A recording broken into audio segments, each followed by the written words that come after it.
Today we have Allison Skigen on the Leadership Puzzle, Vice President of Talent Acquisition. She has spent some time at great companies like Korn Ferry and Lee Hecht Harrison on the agency side before moving over to the corporate side where she's worked for companies like RealPage and ADI Global. I consider her a true expert when it comes to finding and developing talent, especially in the talent acquisition space, but also among just talent management and other HR functions. She really has done it all for startups as well as Fortune 500 global companies. She brings a wealth of knowledge to us today, and I'm thrilled to have her on our podcast. All right. Well, Allison, thank you so much for joining the Leadership Podcast. I've been looking forward to our discussion ever since you said that you would be on it. So thank you. Well, thank you for the opportunity. I've been looking forward to it as well. Well, you are an expert in talent acquisition. You've been in it for a minute, and you've seen both sides of the coin. You've worked with like great recruiting agencies like Korn Ferry, and you also been you're currently on the business side. And so I'm really interested in just having a conversation on around things that leaders need to know about the hiring process. And so so the first thing that I'd like to start off our conversation is when I was in house, I would get super frustrated with hiring managers for a variety of reasons, right? They may not take the interview seriously, or they don't open up their calendars, their schedules, and they make candidates wait. I actually heard of recently of one hiring manager making the candidate wait 45 minutes before they came and got them. So, what is your kind of frustrations with hiring managers? So, and it happens all the time, whether you're working for a professional services recruiting firm or in-house. And I think, part of it, I don't want to say in their defense, is I don't know that they are viewing it from our lens. And so sometimes when you start to educate about the trickle-down effect of some of those behaviors, it's like a light bulb goes off. So, what seems obvious to us, because this is our day-to-day lives, it's not necessarily obvious because people are wrapped up in their own business and their own crises that happen. But, the thing I have said from early on in my career, again, whether on the services side or in-house, to anybody I can say it to, is that we want every candidate to come to work for us, regardless of our decision to hire. So if you think about that, it can kind of help form every decision we make about how we treat candidates, how we make them wait, how quickly we make decisions. We want everybody to go, man, what a bummer I didn't get that job, but I sure would love to work there. And oh, by the way, I understand why I didn't get it, and I might have a referral for you. Because we might want to hire them again 3 years later when they have experience, or they might be a customer of ours at some point. And so, especially now with social media, I was saying this before, like social media and all that, and now you've got all these platforms for people to express themselves. So I think if managers or just even interviewers, even if you're just participating in the process, can keep that in mind, right? That's just all around candidate experience, but also understanding like there's not unlimited options. So, it seems like it is because you could go on LinkedIn and find like, I don't know if you've ever got this, but somebody says, I just found 65 people on LinkedIn to match what I'm looking for. It's like, that is maybe they're qualified. They look like they are, but are they available? Are they interested in this opportunity? So I think do they fit your culture? The culture, all of it. And so I experience that now too, where this just like, well, we're not ready to do something, and we're willing to. There'll be other people around. I'm like, there's really not. And so there's a lot of different challenges. And so where I think organizations that have been able to do kind of hiring manager training around interviewing and best practices, you really see the light bulb go off.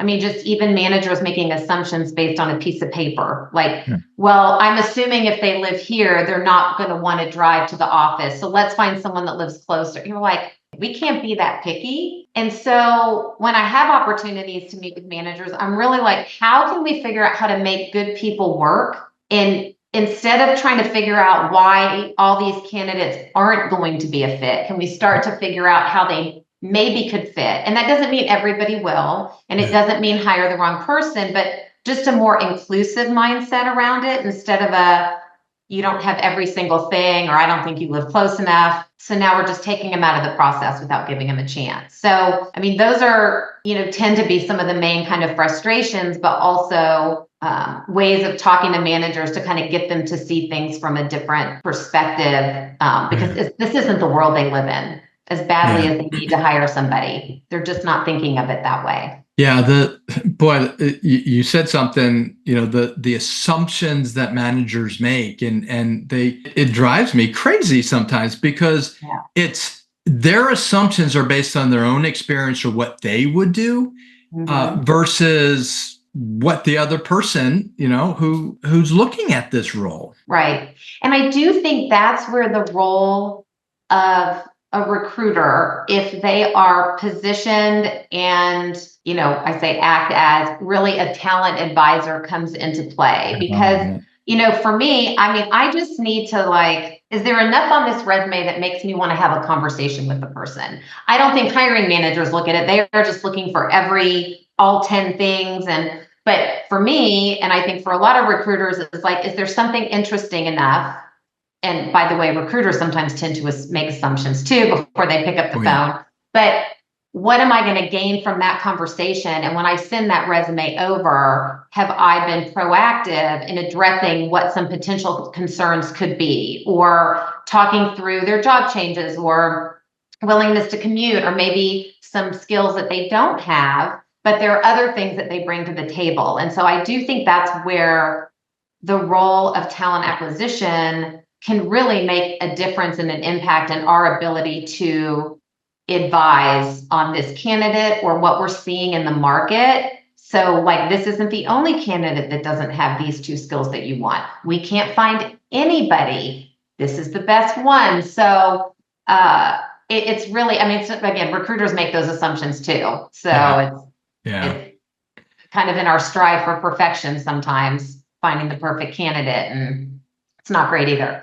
I was helping on a search, and we must have went through 200 people, and they're like, no, they don't have this, they don't have that. And I'm like, and they wouldn't even interview them.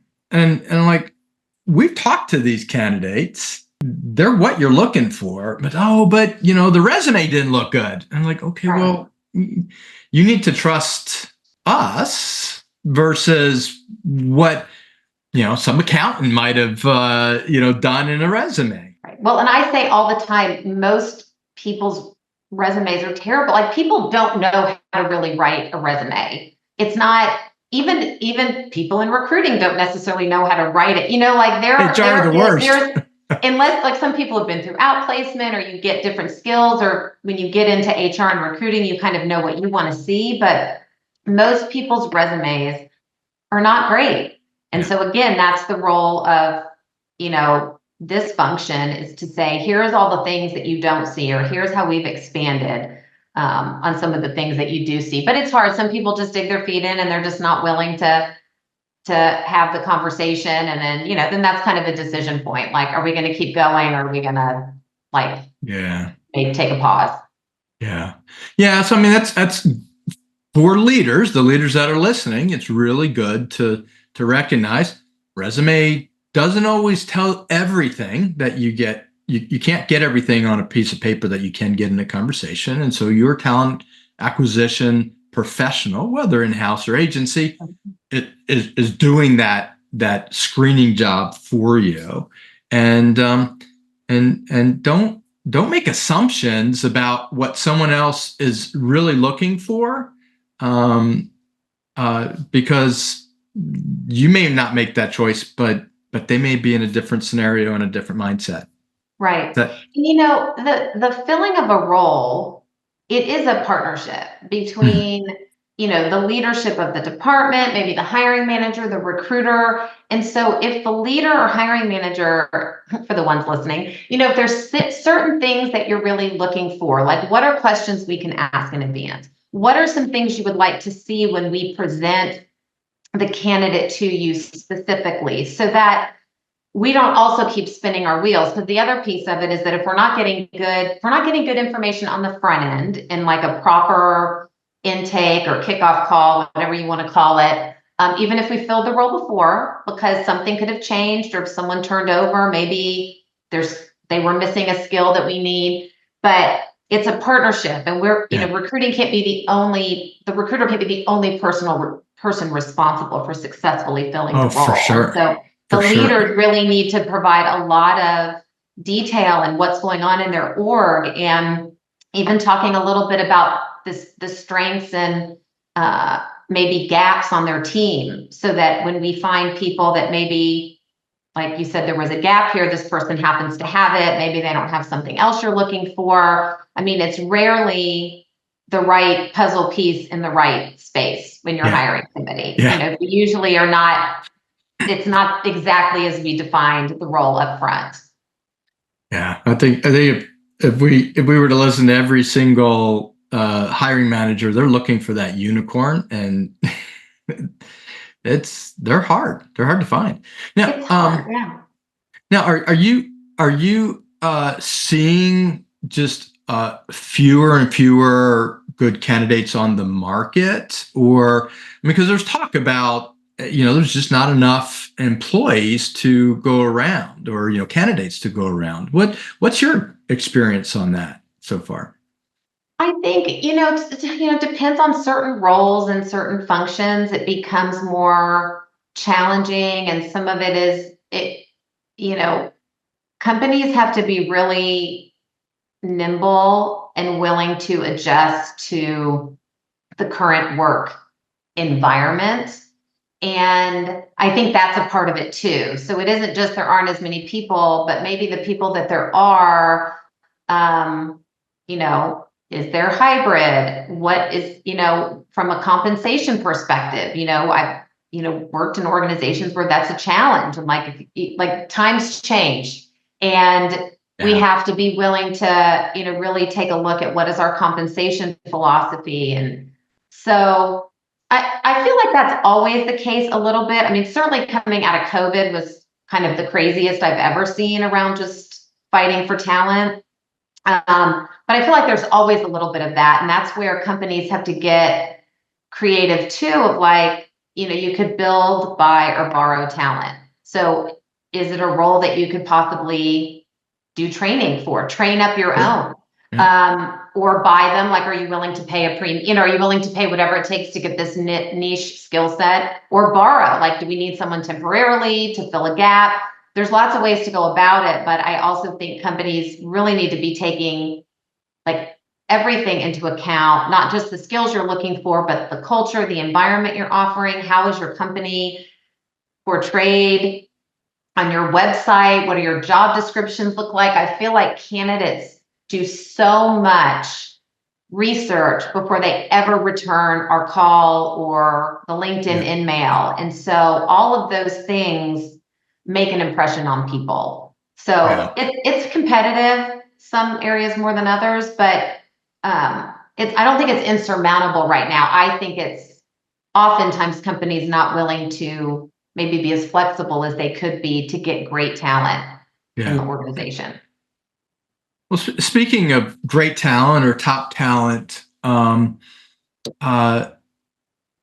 studies have shown that if you have a top talent or a great talent, they can produce upwards to 8 times more value than your average employee.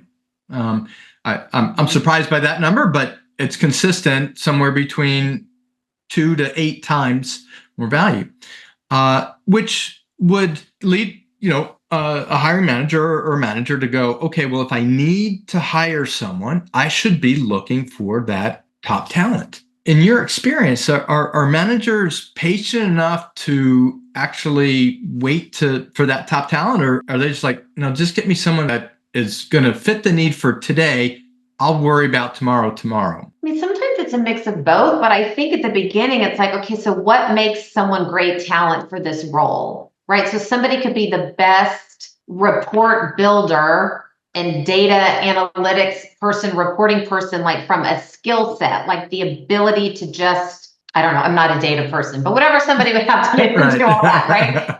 So they're the best, like they have the best skills at that, but is that all that you need? Do you need somebody that might not just do what's asked with this information, but is going to look at it and go, this doesn't seem right, or I'm going to ask more questions, or someone who's willing to push the envelope or say, I have an idea. And so is that great talent? So like, what are we trying to achieve in this role? What does great look like? I mean, I like to say, have a conversation around, okay, I want to understand what your unicorn and perfection looks like, but that's your A player. What does a B player look like? And because I'd want to cast the net as wide as possible early on. Yeah. You know, I kind of learned the hard way that if you spend your first month or two here, then they're willing to open up parameters, whatever that may be. And now we've wasted some time where we could have been casting a wide net early on and narrowing it down. So I think sometimes they're willing to wait. Some of it goes back to, though, a perception of what they think they see on a LinkedIn or whatever. And like, why is recruiting not getting me someone? So again, I think it's on us to say, okay, if great talent looks like this, like a triangle, and we have to find this exact triangle, it may take longer because of the market and sharing data. And again, I think sometimes that's where we have an opportunity for, for educating and saying, here's what's happening, and here's why I think this person would be good. And I certainly have also learned the hard way. I never say like, we're never going to find somebody who, or this person's never going to accept this offer, because as soon as you do, you will. I mean, you can find someone. To your point, how long are you willing to wait? Yeah. And they usually don't. And again, that's where I think it's the consultative partnership and conversation that comes into play on both sides, right? For really sure. Yeah. Oh, for sure. I assume you have a pretty standard process. You do an intake call, you get all the criteria. What does that unicorn look like? What are the must-have? What are nice to have? And so you can get that net cast as broadly as possible. But for you, so if the leaders that are listening, what tips or tricks do you use to ascertain whether a candidate is going to be that top talent, right? Because you're not necessarily assessing, are they going to be able to do the functional piece of the work like the hiring manager will be able to do. You're ascertaining, how do they fit in the culture? Do they have the drive? Do they have the critical capabilities that the leader wants? So what are some of those tips that you use that certainly could put some ideas in minds of leaders as they're thinking about top talent and hiring? Yeah, well, absolutely. So I do, when I'm in an intake, and certainly what I want my team to do is really like talk through, usually you have a job description, and I would say oftentimes there's a lot of things missing, right? So like, let's like talk through this, and what does their day-to-day look like? And then, kind of what are the skills needed for that? I like to ask them if there's any questions. I think I mentioned this earlier, like that we could ask up front, because that helps, what are kind of some knockout questions? And then kind of getting into like, what are the characteristics or skills that would allow someone to be able to do this job if they're not sitting in this job today? And that's also a part of the conversation. Like, does this person have to be actually doing this job today, or do we want to give someone an opportunity to move up in this? They come from an organization maybe at a level down, but this is an opportunity that they're excited and motivated. And there's a lot of talk now about kind of skills-based hiring over experience-based hiring. And so this kind of goes into that, like someone who's good with math, problem solving, entrepreneurial, innovative. And like, then you can start to, there are questions you can ask around that. Some are kind of behavior based, and some is just really really probing into the resume. Sure. So again, it's not just like, oh, so I see you worked at this company for 5 years as the, project manager. Tell me about that. But really kind of digging in to those questions and really trying to assess some of the, more softer skills or characteristics or competencies that would make somebody successful in that role based on the conversation with the manager. So again, that's a very detailed conversation up front.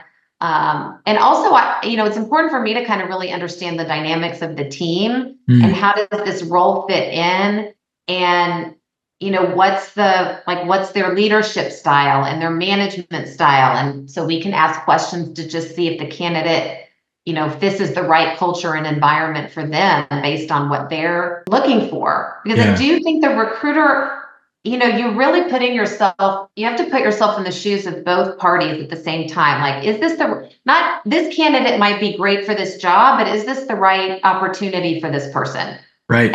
And really balancing that to see if it's a fit.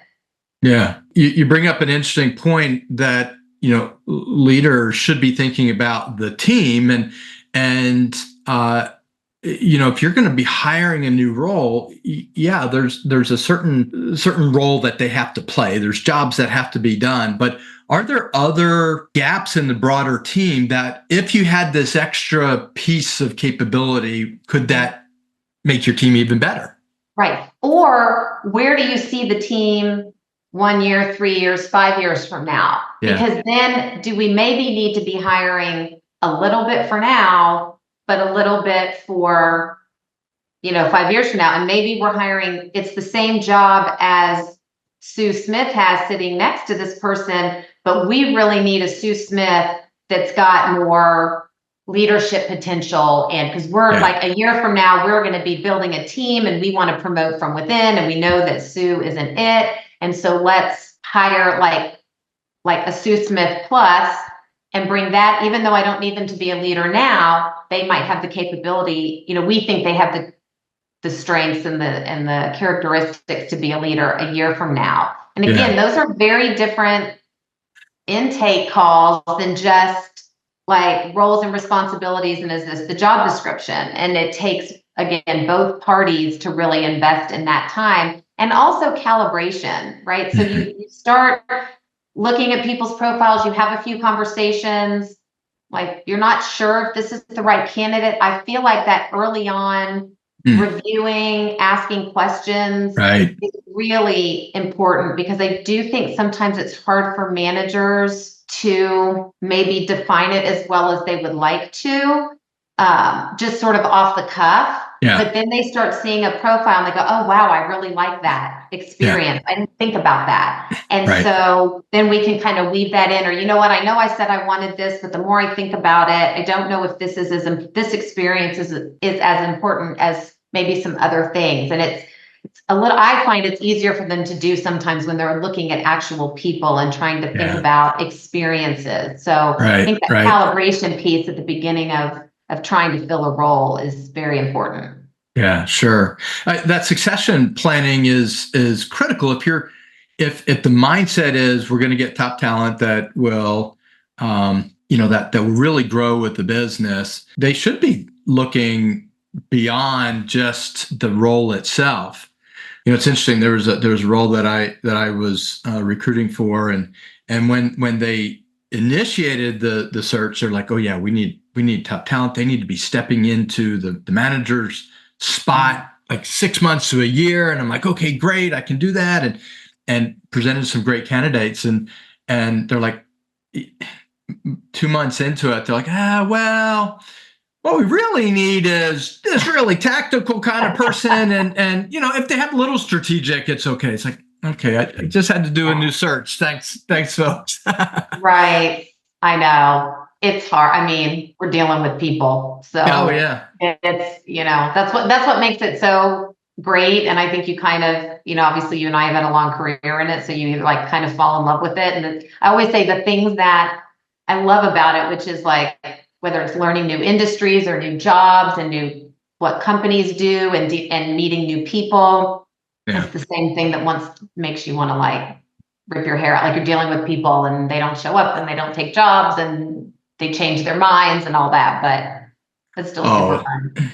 yeah. Don't get me started on this trend of just ghosting. It's one thing if you see people and talk to people who are in transition and whatnot. How many recruiters these days are just ghosting candidates? But I'm now seeing candidates not showing up. If you don't want to do it, just let us know. I mean, it's And it's so easy nowadays. Like, I mean, when I got into this, there was no emailing and there was no texting. So I've totally aged myself now. And you really had to, if you cared about your professional brand, you were calling them and letting them know. And now it's so easy and it still doesn't happen. And I don't know if you're a candidate, why you would burn a bridge. And if you're a recruiter, it's part of the job, in my opinion. Again, if you go back to we want every single person to want to work here, regardless of our decision to hire them, that also includes the, sharing the bad news if you didn't get the job, or making sure, anybody that got any kind of phone interview is very well aware of their status at the end of the search.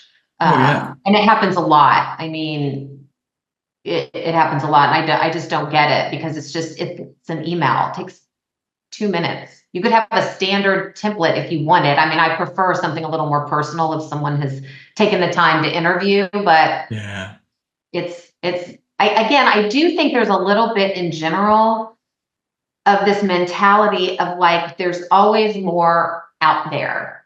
So, with all the like professional networking platforms, and even if you think about it, like with dating platforms. And so my husband says this all the time, like there's just this mindset of like, you can just swipe and there's just more and more and more. Yeah. It's not really more quality or the right person. And so you see all these people on Indeed and LinkedIn, all these things. And so everybody thinks there's just this plethora, or candidates think there's so many jobs out there because there's so many posted, but it's not really, like, the chances of everything aligning are it's very rare. And so I don't know why anybody would not just kind of, I don't know, use good manners, do the right thing, follow up.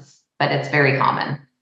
Well, and I think there's a short-sightedness, but certainly if it's on a recruiter side of, well, that person may be in a position 5 years from now, 10 years from now, to either hire you if you're an agency recruiter, or, they might be your boss. Yeah. You just never can tell. Right. I know. It's so funny. I had coffee this morning with a friend's son who's in the job search. So now you get to a certain point where like you're helping your friends with their job search, and now you're helping my friends' kids with their search. And he was talking about, partnering with recruiters. And I do think sometimes people don't understand how that dynamic works, which is that they're going to be focused on filling the positions that they have and candidates that meet, the requirements for that job. But you still want to be connected ahead of time. There's nothing better for a recruiter than to know somebody before or right when you get that job that you have to fill, whether you're on the agency side or in-house. Yeah. So that networking is just so important, and good recruiters will understand the value of that. It doesn't necessarily, if it's at the top of their inbox, it might sit there for a little while, but getting connected with good talent ahead of time makes all the difference in the world for referrals, for, future, filling future roles. So it's very short-sighted. I mean, just in life, people shouldn't ghost people. Like, it's not. Oh yeah. Oh yeah. I'm seeing it even in like parties, like, hey, you said you wanted to come to the party, you didn't RSVP, and then you don't show up. It's like, oh, okay, well. Yeah, it's not hard. Again, not hard to RSVP. It's like, anyway. But. Yeah. Okay, I wanna shift gears slightly to a potentially controversial topic. Okay. Fortune magazine recently published an article about a new hiring catchphrase called MEI instead of DEI. MEI is short for merit, excellence, and intelligence. And the catchphrase was coined by Scale AI CEO and co-founder Alexander Wang. Elon Musk and other CEOs have taken up this mantra, and of course we've seen a lot of companies announce that they're scaling back their DEI or even getting rid of their DEI departments altogether. And so there seems to be this pendulum swing away from this intense focus of hiring for diversity. Perhaps it's, swinging back towards more of that merit-based. You mentioned skills-based hiring. What's your thoughts on this? Where do you see the trend, and where do you think it might go from here? So, I mean, I do think there's an opportunity to have a blend of both. So I feel like historically what happens is it's like there's a big focus on diversity, which is a really big term. And you say diversity hiring, and it's like, okay, that means different things to different organizations based on the makeup of their team. People tend to go straight to ethnicity and gender, but there's a lot of other areas, diversity of thought, and you've got veterans and people with disabilities and a lot of other groups that that encompass that. So it's like people don't know what to do with it. And certainly in recruiting, you're like, oh, you want diverse candidates. Well, what does that mean? If I bring you, if you really would like to mix up the gender of your team and I bring you females, for example, and they don't have all the things, or you actually will, like, how does that rank?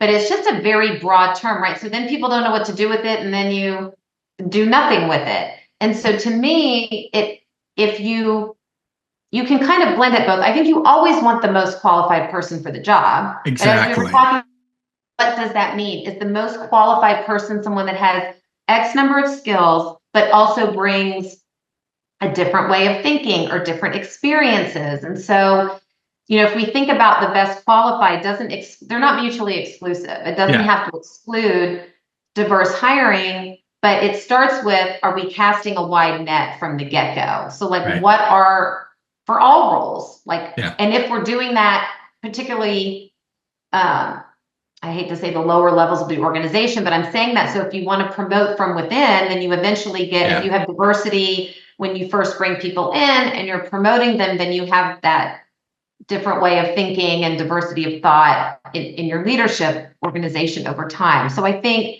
if organizations just cast a wider net in how they're recruiting, provide diversity training that is maybe a little bit more just around, it isn't like we need to have a certain number of women on our team, but really more focused on how do you build the best teams by casting the widest net? And then how are we screening people the same way? Do we have some more standard interviewing techniques that we use for everybody, even referrals, or, we're rehiring somebody? Are we kind of evaluating everyone the same way? So, for a long time, I've been on corporate diversity councils, and I had a recruiting firm many years ago that was focused on helping companies hire people with disabilities, mature workers, and veterans.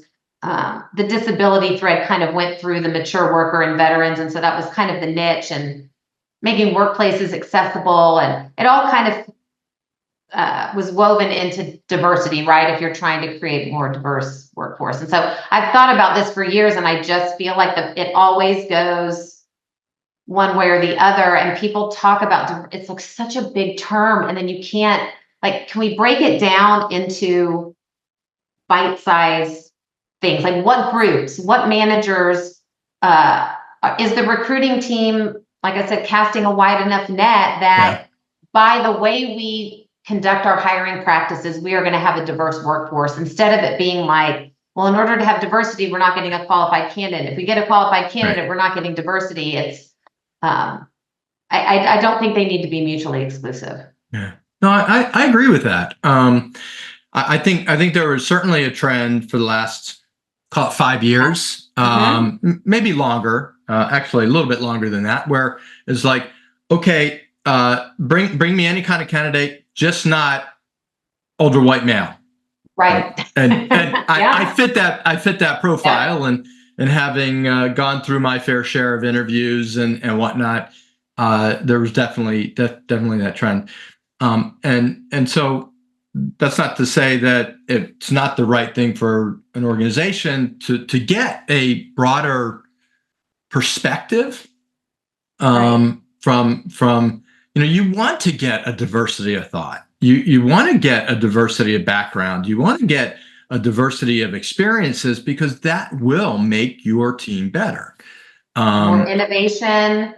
And so you have to it's like, why are we trying to have like diverse hires? Are we trying to I hate to say it, like, are we getting on the bandwagon? Like, it was a thing for a while. We need to say we're doing it versus we really want to be more innovative and creative, but we're not like cherry picking, like we have to have X number. It's just how is our recruiting process and interview process and hiring process more inclusive, and are we casting a wide enough net and then when we cast the net wide enough, then are we really considering individuals, like, for example, veterans? I've been to so many veteran job fairs, and you can see how the skills translate, but then the business is like, oh, that's great, but I don't really know how they're going to get up to speed, and can they really do it? And you're just like, well, are we just saying we went to the veteran job fair? Are we really gonna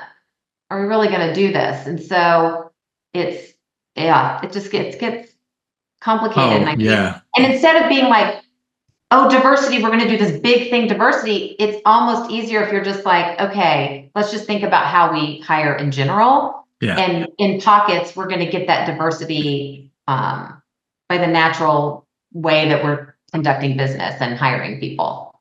Oh yeah, I'm with you. I mean, veteran hiring, I mean, they get amazing skills in the military. It's just natural. And it's going to take a little bit of time, especially if they're coming right out of the military. It'll take a little bit of time getting up to speed, but you won't be sorry if they made a career out of the military. That they were good enough to rise in rank and whatnot. Right. And so, I mean, that creativity and looking beyond just what are they doing and getting to that core skill and capability that they can bring that might be unique and different always translates well in my experience. Yeah, I agree. Professional athletes is another one that can be really, really valuable if you can get past, get them through that transition period of going from professional sport to, to the business world, because it's very different, but there is a level of discipline. Or Division I athletes, they have to do, they have to train, they have to play, they have to keep their schoolwork up, and so there's a level of discipline that if you have a little time, you can have great employees. Absolutely. Sometimes one of my favorite things to do is when you're talking to a manager about a role is like, tell me who on your team is your star person, right? I remember having a client when I was on the services side who was like, I just need another. I'm not going to say the guy's name, but I remember the guy's name. I need another one of him, John Smith. It's not John Smith. Yeah. And then you go look at John Smith's background. It is nothing like what we have just talked about that you're looking for. Yeah. And so it's just funny, like that openness to, you think you want, someone with a certain experience, but did you forget about these people that you gave a chance to, or just your own experiences, right? Like people tend to forget that you didn't have experience when you got that first job, or maybe when you got a promotion, you hadn't done certain things before. And it gets a little lost nowadays too, when businesses just the pace at which everybody's kind of running these days. And there seems to be this anxiety to hire. I just want to go, just everybody take a deep breath. It's going to be just fine. It'll be just fine. It'll be just fine. All right, so I know we're running short on time. I have one surprise question that I want to ask you to wrap up the podcast. I did a post on LinkedIn recently where I asked folks to reflect on their leadership journey. And since this is the Leadership Puzzle podcast, I thought it'd be fun to ask you this question. What lesson did you learn earlier in your career that has shaped the way that you lead? My first job out of college in the temporary staffing world, my branch manager never asked us to do anything that she wasn't willing to do herself. So it wasn't necessarily her job, but she's such a hard worker. We all were working so hard. We got branch of the year and all of these things, but there was a lot to do. And this was back in the day of time cards, reviewing time cards for payroll, scheduling an interview. And I always took that with me. So I'm always like, let me know, how can I help you? If you need me to schedule an interview, I don't care. I'll like, what can I do to help? I can get in the weeds. That's not where I need to be all the time. Yeah. But I'm never going to ask you to do something or do something in a way that I'm not going to do it. So if I'm filling a role, then I need to make sure my people are in the system and that I keep the system up to date and that I have a good job description. And so that's the first thing that came to mind, and something that has always stuck with me is that I'm not going to ask them to do something in a way that I wouldn't do it myself or be willing to do myself. I love it. It's similar to one as I was thinking about the question that I learned really, really early on, that as a leader, I wanted to help my employees be wildly successful. And if I did my job really well, then we usually had a great year. And I think a lot of it comes down to we're not too big to do the little things. Not at all. And I want to hire people better than me at the things that I'm hiring them to do. Yep. Right. So I'm not going to be the best person sourcing and doing Boolean searches. And so, not being intimidated, like I'm just like, you can be better at me than all these things that I need you to do, because it makes the whole team look good. It makes me look good, and it helps you in your career to get, where you want to go by doing great work. And so, yeah, I would agree with that. Oh, awesome. Well, Allison, thank you so much for joining me on the Leadership Puzzle. I think we could probably talk for another hour or two, and the time just goes by. But thank you again, and hopefully we'll see you back soon. Great. Well, thank you so much for the opportunity. It was great fun. Well, that's it for today's episode of the Leadership Puzzle. Remember, leadership isn't about having all of the pieces. It's about knowing how to put them together. If you've enjoyed our conversation today, don't forget to subscribe, like, and share, and be sure to leave us a review. And as always, keep challenging yourself, stay curious, and solving your leadership puzzle. Until next time.